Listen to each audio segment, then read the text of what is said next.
सबसे पहले बात करते हैं कनाडा में हुए आम चुनाव की। कनाडा में हुए आम चुनाव में वर्तमान प्रधानमंत्री मार्क कार्नी की लिबरल पार्टी का एक बार फिर सरकार बनाने का दावा मजबूत हो गया है। वो सरकार बनाने के करीब पहुंच गई है।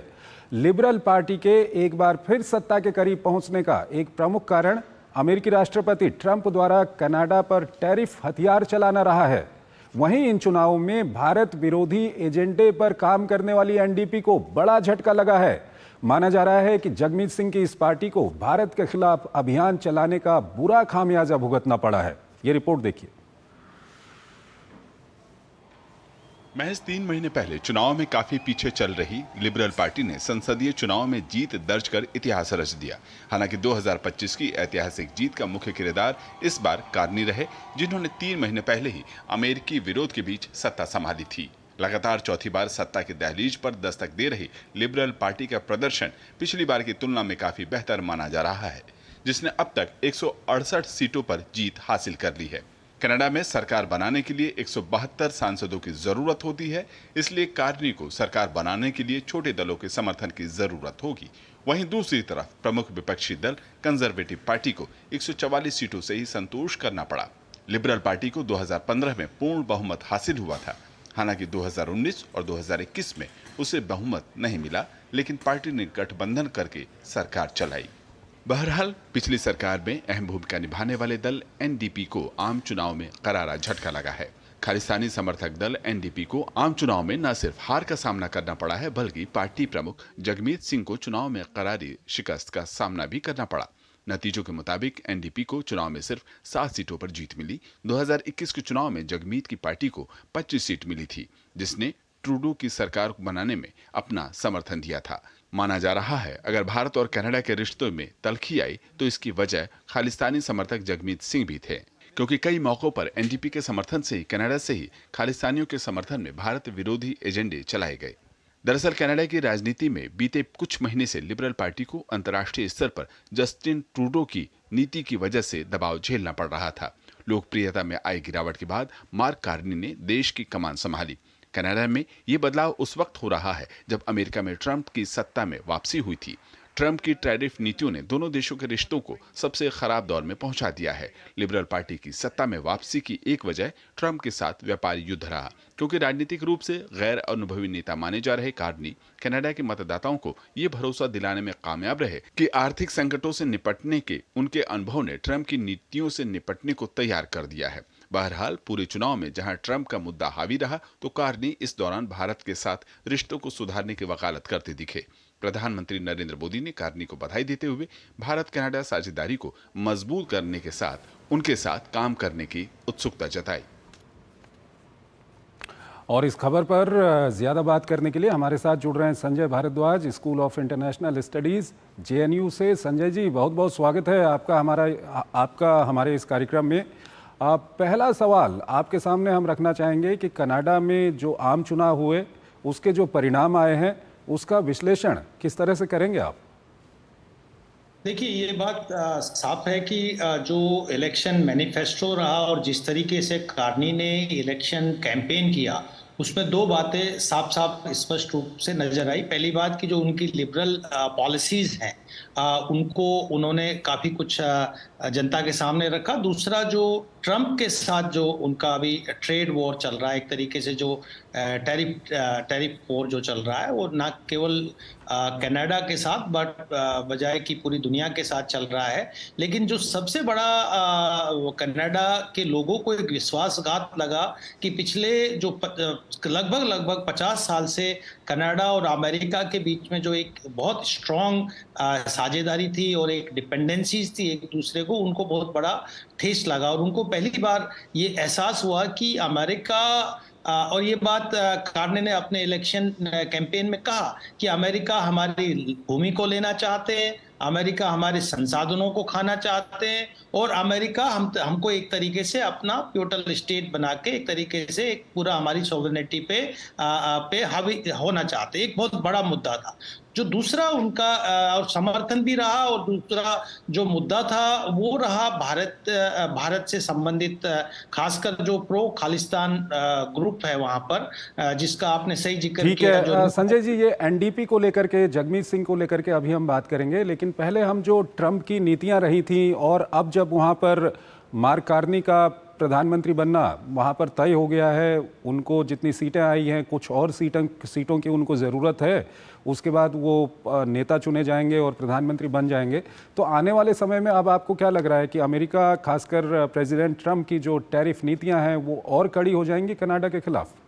देखिए, दो बातें साफ, अभी तो जहां तक आप इलेक्शन रिजल्ट्स की बात कर रहे हैं तो लगभग 167 सीटें कंफर्म हो चुकी है, और बहुत ज्यादा दूर नहीं है बहुमत से। कुछ थोड़ा बहुत उनको समर्थन इंडिपेंडेंट और वैसे कैंडिडेट्स का रहेगा, पहली बात। दूसरी बात की ये बात साफ है कि अब कनाडा अमेरिका के प्रति बहुत कॉन्शियस रहेगा। मुझे लगता है कि अमेरिका भी कनाडा को थोड़ा एक बार्गेनिंग, एक उस पे लाने की कोशिश कर रहे थे, नेगोशिएशन के टेबल पे लाने का प्रयास कर रहे थे।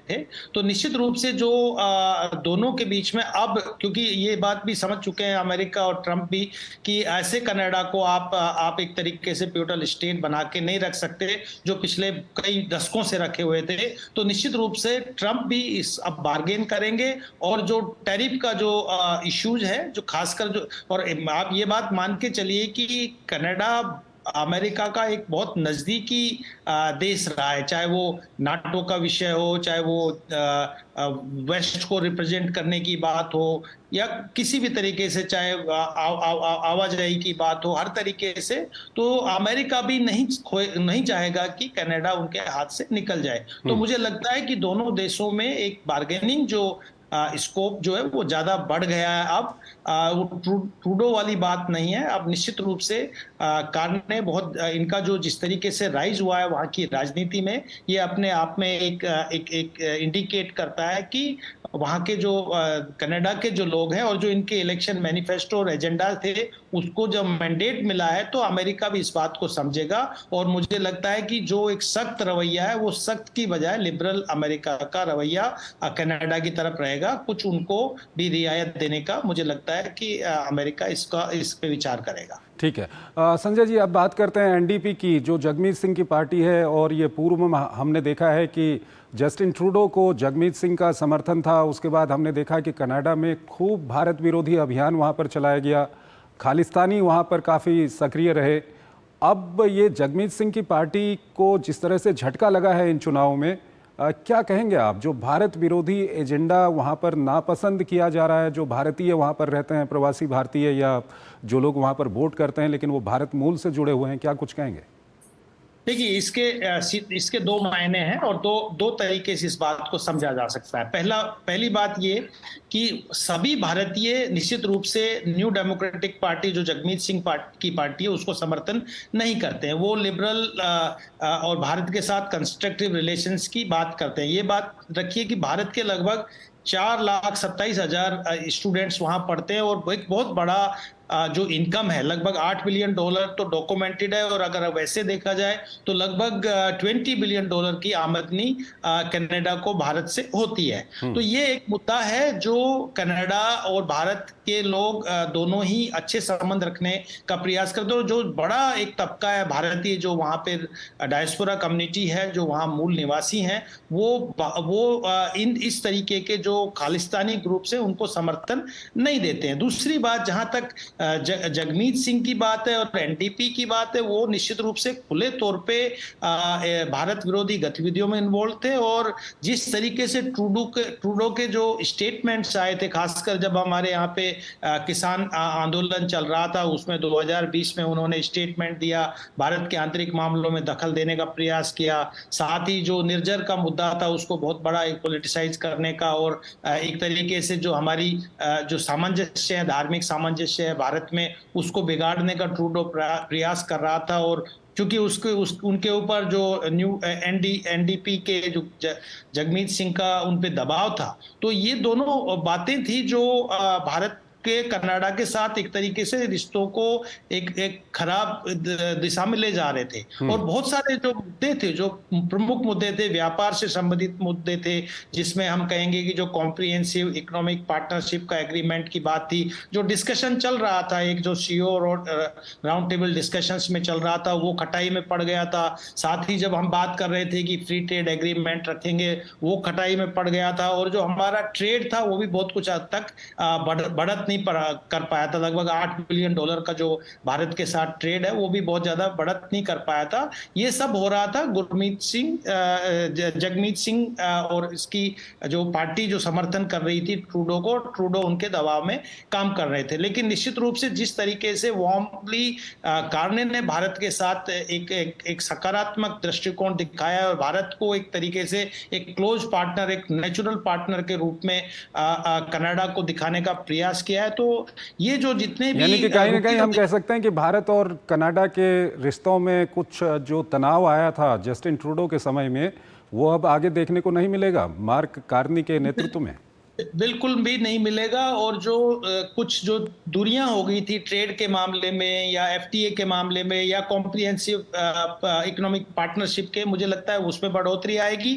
और जो उनके अपने इमिग्रेशन पॉलिसी है या सिटीजनशिप देने का, मुझे लगता है वो एक पॉजिटिव रवैया रहेगा। और जो इनके ट्रैप में फंसे थे जगमीत सिंह के, वो ट्रैप का, और उन्होंने तो रिजाइन भी कर दिया, वो उन्होंने पार्टी के पद से भी रिजाइन कर दिया, तो अब उनका महत्व नहीं रहा। और वो ये बात लिबरल पार्टी के लीडर्स भी समझ चुके हैं। बहुत बहुत शुक्रिया संजय जी इस विषय पर अपना विश्लेषण रखने के लिए। एक और महत्वपूर्ण विषय है, आप बने रहिएगा, अभी आपसे बातचीत